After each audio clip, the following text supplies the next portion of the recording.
But you know, That's sad. the only thing, you know, I'm a Nets fan, but mostly and foremost, I'm an NBA fan. So what I want to say, coming from like an NBA, you know, someone who likes to read about the NBA, who watches the NBA, is, you know, I know you two are Boston Celtics fans, so I'm gonna mess with you guys a little bit here. Of course. I think the main concern with them is lack of size, or at least They are a smaller team. They are smaller. A lack of veteran presence down low, other than Enes Kanter. I don't know how you see it, Ian, but me personally, I think that the Celtics are going to be looking as more of an up-tempo team this year. They're going to be looking to shoot early in the shot clock, hopefully not pumping up threes. What do you think? But they're going to be looking to get up and down the floor. To me, I think with them being such a younger team, like for example, if they go against teams who have more vets, they're going to be able to outrun them. Tatum and Brown aren't in their prime yet. I think Kemba is about to go into his prime. No, I think he's in his prime. I disagree. I think Brown and Tatum is entering their prime. It's time, man. They got to step up. They do. This is what year three. Tatum, you need to go. You need to go back. Yep. Year 4 for Brown, year 3 for Tatum. Exactly. So they need to take that big step forward. Especially, you know, Brown was saying he wants what the $170 million. He wants the max. He wants that max. You need to average at least a good 25 to 30 points to get 170. I have been projected for like 4 years, $48 million. I don't see, and that's maybe 460. I would give him 4 and 70 just because of you can go over the cap and his form. potential. Right. Okay. Yes. But and you know, maybe if he lives up to his potential, that's still cheaper than giving him a lot cheaper than giving him the max. So I understand that, but I definitely seen from what I've seen, I don't think he's not worth 170 of right now. Not right now. If he goes out this year and performs at an All-Pro level, makes it and is an all-star starter, then yes. Yeah, he's putting himself in line for that Supermax. They need to. The Celtics are counting on them too to make a big step. They are. Yeah. They are. And they're counting on a lot of younger, bigger men to come up too. I think having Kemba being able to set them up and then not having Brown won't have to create his own shot, which he's not that great at anyway. He can do it, but he's not great Brown's at it. better at catching and shooting. Tatum is really good at creating his own shot when he takes the right shot. The thing I like about Tatum, he doesn't fear a shot clock. He does not. He don't care. Nope. If he takes smart shots, his percentage will go up. Him and Kemba play with the same mindset. Shot clocks don't bother them. I think Tatum and Kemba could end up being a sneaky good. Could end up being a sneaky good duo. And speaking of duos, I'm glad you mentioned that because I want to get into the newly formed duo, the most anticipated duo in history because everyone knew it was gonna happen. It was only a matter of when, and then it finally happened. We have Anthony Davis and LeBron.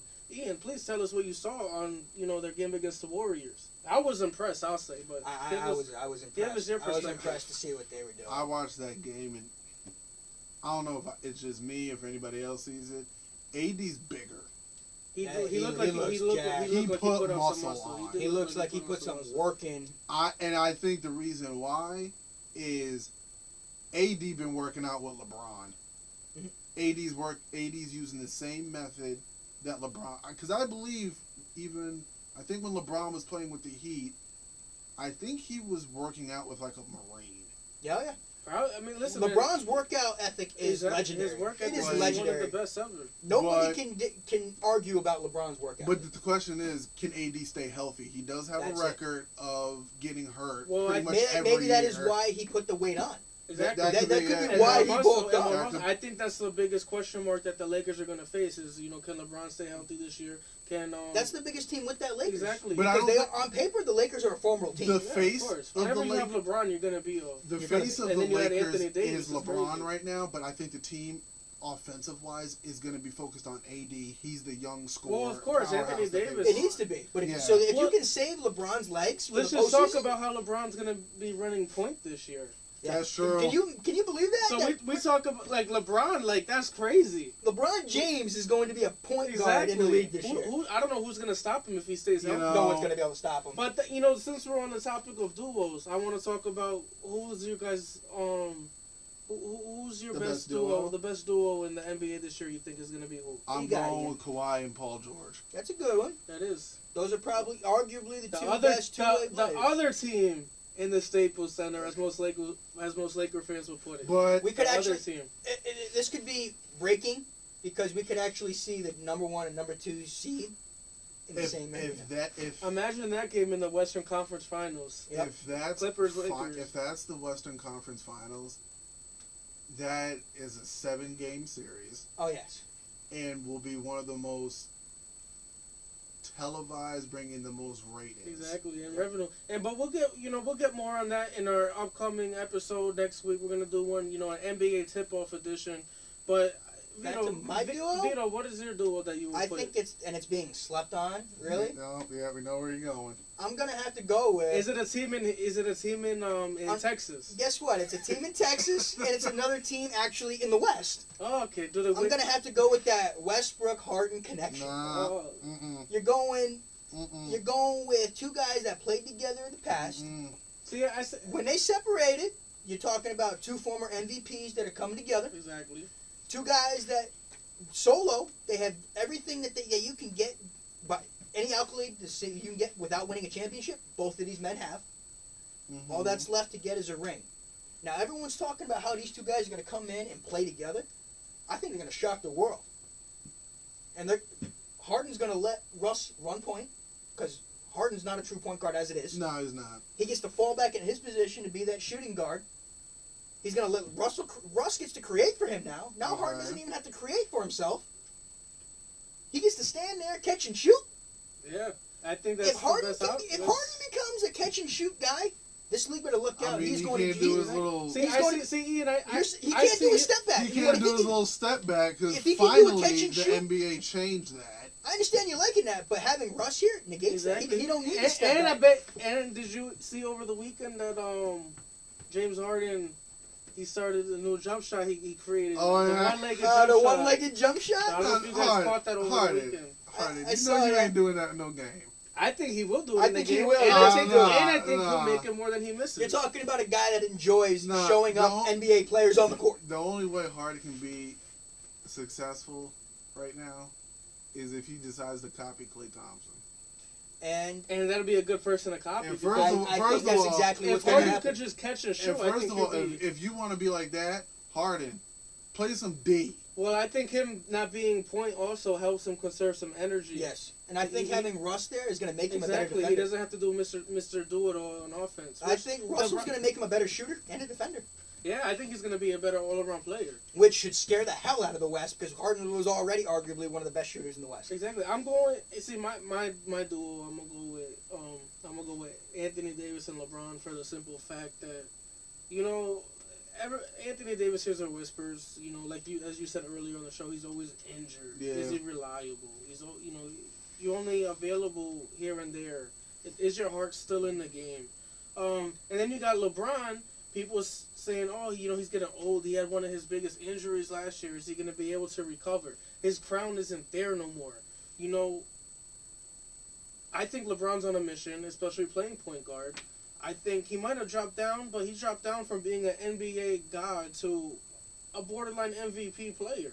So that's not really that much of a drop-off, as some people might think. I think LeBron's going to bring it this year. He's going to prove to everybody, I'm getting my crown back, and he's going to take his crown back. I believe that wholeheartedly. Him and Anthony Davis cannot wait to see that duo in the regular season. I don't think LeBron James is a top player in the league right now. He's a top 10 player, which is saying something at 35 to still be a top 10 player. That's true. Well, that's also going to be up for discussion. That's also going to be another topic on our next, our special NBA tip-off edition that we're going to have next week, so please stay tuned for that. Definitely tune in and watch that. But I want to get into the premiere of the NHL Minute. So, Vito, take that away. Minute. All right, guys. On today's Hockey Minute, we're going to get into the Bruins. Bruins are started off the season 2-0. Looking strong with that defense. Got Charlie McAvoy and Brandon Carlo signed up for the next two years, and it looks like Carlo for 3. So we got to get them through. They started off 2-0. They're going against the 2-0 Vegas Knights, and as of now, they're tied 0-0 going into the second period. I think the Bruins are gonna have the best defense going on in the NHL this year. They have big expectations this year. They definitely have big expectations this year, coming off that devastating Stanley Cup loss. Especially that was devastating. They should have beat the Blues. That was a tough loss. But I think they're gonna come back. They're gonna, as long as they can stay healthy. Bergeron, getting through. Pasternak, hopefully, is going to be that top line is going to be coming through. Marchand, if he can stay healthy, I think he's going to be a top league scorer this year. I don't think Chara is a top line defenseman anymore. He's still a really good player. I don't know why they're still playing him on the top line. If they can actually slide him down to the third line, get him off the ice more, move up McAvoy and Carlo, let them do their thing, because they're the future of this team. I'm going to be really excited to see how this team goes. And that's it for today's Hockey Minute. Okay, thank you for that, Vito. You know, he's gonna keep. It's mostly gonna be Boston Bruins news for that minute.